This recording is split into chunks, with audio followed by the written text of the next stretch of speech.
nagbabalik ang Ito Ang Tahanan. Siyempre, kasama ko pa rin ang aking mga co-hosts. Yan, Tita Cynthia, Tito Efren, and of course, Present. Kuya Benny. Ayan, Yes, Sir Benny Flores. Mr. Benny. Diba? Welcome back. Anyway, marami pa tayong mga pangarap sa buhay. Maraming gusto pang abutin at patunayan. Pero hanggang saan ang tuldok nito? Well.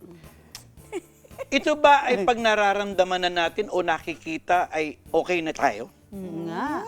Alamin natin sa ating bisita mga kaibigan. Ngayon, paano ba niya nasasabi na siya ay masaya at kontento na? Oo nga, ang hirap Diba? niyan ha. Ayan na naman, maganda na naman ang topic natin ngayong Oo, kakaiba umaga. naman ito. Mga ka-homies, so hindi na natin patatagalin.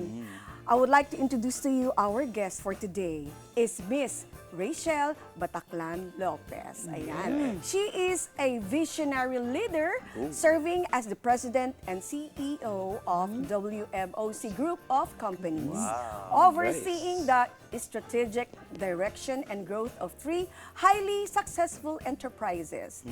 WMOC Documentation Services, Expo Maritime Philippines for cruise industry, and the cutting-edge worldwide maritime hospitality and training institute. Ayun siya. At eto pa, with a commendable track record spanning over 15 years, Ms. Lopez's expertise lies in sales, marketing, maritime documentation, inspection, as well as accreditation processes with various flag states in the maritime and hospitality industry. Wow naman. Yes. Once again, good morning, Ma'am Rachel. Good morning, Ma'am. Sa Ito Ang Tahanan.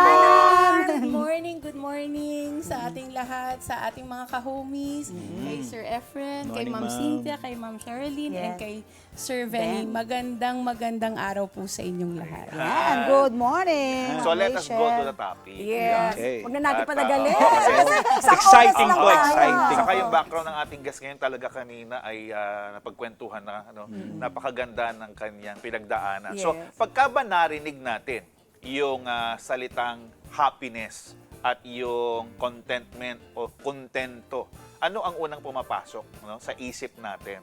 In my case, no, pag sinabi mong happiness, maraming kahulugan yan eh. Pero para sa akin, 3 aspeto yan. Una, yung Panginoon. Pangalawa is mga mahal natin sa buhay, family, and friends, and of course, yung mga employees natin. So, para sa akin, doon umiikot ang ang happiness ng buhay ko. Tama, no? Maganda yung sinabi ni Ma'am Rachel. Talagang ang unang-una talaga na nagpapasaya sa atin ay yung kaugnayan natin sa Panginoong Panginoong Diyos. Diyos. Una-una yan eh. Napaka-importante talaga nun, Sir Ikaw, Ate Benny. Cynthia. Ang happiness sa akin. Happiness. Happiness! Talaga. Pagka biglang tinatanong, parang hirap, ano? Ang Kasi hindi hirap na kasi. masyado. Oo. Kasi para bang yung pag sinabing happiness, dapat masaya ka in all aspects. Like sa family mo, sa love life mo. Ay! O, di ba? Bakit kayo biglang tumawa? Siya sa love life. Di ba? Totoo, di ba? Totoo yun. Kasi parang dyan pumapasok yung life ganun. aspects, no? Yung spirituality, spiritual life, yung physical, yan, emotional, social, di ba, relational, financial. Yes. So, Financial lahat. minsan, masaya ka dun sa isang aspect, Aspect. pero yung pala, meron kang hinahanap dito sa isang aspect. For example, financial, pero masaya ka sa social. Or Social. meron kang spiritual challenges, pero nung na-achieve mo yon, sumaya ka. So, yun yung dapat nating malinawan. Yun nga, kasi ang hirap pagsabihin yung happiness and contentment. Oo. Mahirap. Kasi iba yun talagang malawak, di ba? Sir Benny, kung paano natin explain. Sa akin naman kasi yung mababaw lang ang happiness ko mababaw lang eh. Yung meron lang akong chocolate, meron akong ice cream. Masaya na ako eh. It's made by day, actually. Yes. Pero yung contentment, nasanay kasi kami na bata pa kami, yung papa namin. Sabi nga, kung ano yung hinihain niya, Yun yun. na yun. Pag may sumobra dun sa hinihain niya, blessing. Huwag na magreklamo. Oo, huwag na magreklamo. Kung hindi niya na-achieve yun. So, para sa akin kasi, natuto ako maging kontento kung ano yung binigay sa amin ng papa ko nun. Na dinala ko hanggang ngayon. Sa akin, ang happiness is, temporary. Oh? Why? While contentment, lasting. Last name. Wow. Yun ang nakita kong kaibahan. Tama po ba kayo? O Very, tama po ba ako? very individualized Oh, siya, yung happiness. Kaya nga, Hindi mo pwedeng sabihin ito yung talagang common talaga na pare-pareho. Iba-iba eh. May certain things talaga na. Pangkahalatan. Kasi iba-iba tayo ng iba-ibang tao, iba-ibang aspeto ng pananaw sa Pananaw, buhay. opo. So, di ba meron tayong masaya pero hindi ka kontento, pero kontento ka pero hindi ka masaya. Yun. So, magkakaiba yun. Halimbawa, ito kasi kanina nung pinapakilala ka namin, maganda na talaga eh. Parang nandun ka na sa stage na you have a successful business na. Di ba? Pero bago nangyari yan kasi, syempre, may pinagdaanan ka din eh. Mahirap yun po, eh. Sir Venny. I was, naulila po ako 12 years old pa lang. Pag So, sinabi talaga is both, napakabata. Oo. both parents. Actually, talagang mahirap yung pinagdaanan ko and bunso ako sa pagkakapatid. So, Ilan po kayo magkakapatid? 4 po. Ang daming process, ang daming criteria. Unang-una, kaya ako nasabi kanina, di ba, ang happiness is Panginoon Diyos, di ba? Kasi hindi ako pinabayaan. For 12 years old, na talagang yung journey ng buhay.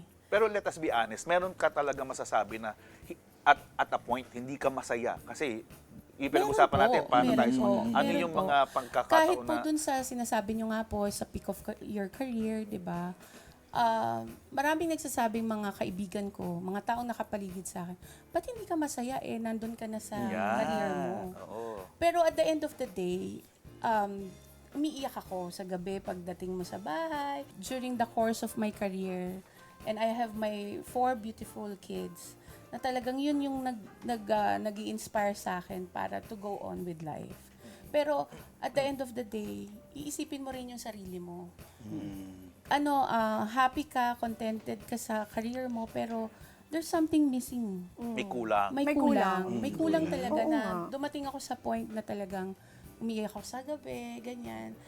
Parang, You're searching for something. Yes, may kulang talaga. kulang. Then, Na-discover mo diba, ba ang yung kulang? Panginoon napakabait talaga. Sabi nga, pagka nanalangin ka, humiling ka, talagang ibibigay sa'yo sa tamang panahon. Yes. Then, I met my husband, my best friend for 22 years. Oh, wow. Wow. Ang ganda naman. Right timing talaga. Pwede mo bang timing. batiin?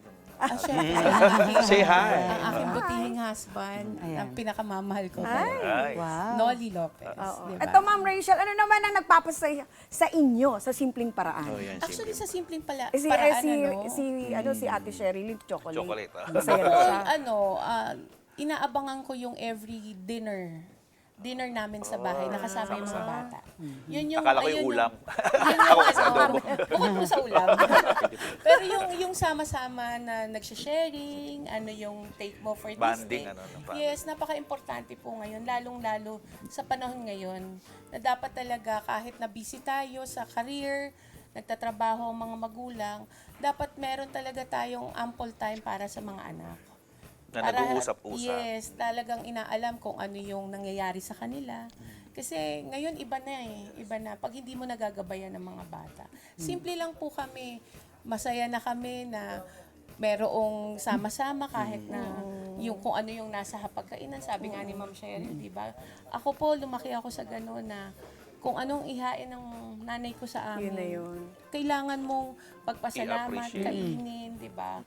So, yun po, mga simpleng rason para maging masaya. Hindi kailangan maging extravagant. Kasi sa atin, di ba, simple things can make you happy.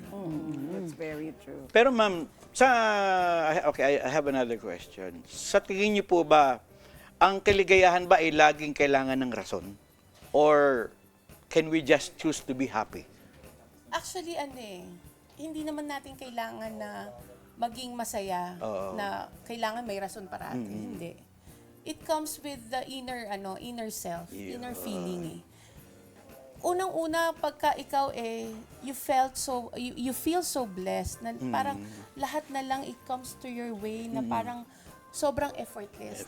Pagpasalamat mo na yan. Every time nagigising ka sa umaga na nakakagising ka pa, buhay ka, masaya ka, pagpasalamat mo yun. That's the Totoo small, yun. big thing na you have to consider to be blessed at saka to be happy. Hindi mo kailangan ng, imagine mo, ito na lang po maraming mayayaman. Na Yes, lahat, exactly. pera, fame. Nandun na lahat. Nandun na lahat. Pero at the end of the day, hindi sila masaya. It's just because hindi nila nararanasan. Wala silang, magkapatid ang happiness at saka contentment. Yan. Diba? Doon pumapasok yun eh. Wala silang pumapasok ang pagiging greediness, di ba? Yes. Na parang nakakalimutan mo magpasalamat. Pag mulat mo pa lang ng mata, hindi ka marunong magpasalamat sa Panginoon na maraming salamat po at meron bagong umaga, di ba? Kahit little things mean a lot. yes. Yes. Maganda yung mga na-share na yan. Siguro dapat talaga ma-direct yan sa audience natin, lalo na sa mga kabataan ngayon. Ngayon, Kasi totoo po yan. nauuso itong you are comparing your version of your life sa iba, kaya nagkakaroon ng frustrations na naglilid tuloy sa hindi na happiness. Kasi nga, because maybe of the social media, lagi tayo yung nakababad, especially the younger generation na nakatingin sila sa nangyayari sa buhay ng ibang tao. So nagiging parang masyadong external. Yes. Yung tanong na ni Sir Efren is very connected. Kailangan ba may reason? Kailangan doon ba nakadepende, nakasandal yung effect ng iyong emotion na maging happy ka kapag ka yung something outside ay na-achieve at pag hindi na na-achieve, para bang hindi na talaga possible maging happy. Ay, sagot ni Ma'am Rachel is very nice. Actually, It's ito internal. lang din po yung sinabi ni Sir. Ako, I truly believe na depende sa magulang kung paano nila Si nanay, hubugin ang mga Yun, anak nila. right, sit. Na yung hindi naiinggit, na Correct, kontento oo. sa Kung ano yung sa nandyan. kung ano yung buhay nila. Kasi napakahirap po na hindi natin gabayan at saka bigyan ng magandang pundasyon ng mga anak. Exactly. Kasi doon nagkakaroon ng ng jealousy, ng ay sana dapat kami may ganyan din. Bakit yung kaklase ko may ganito?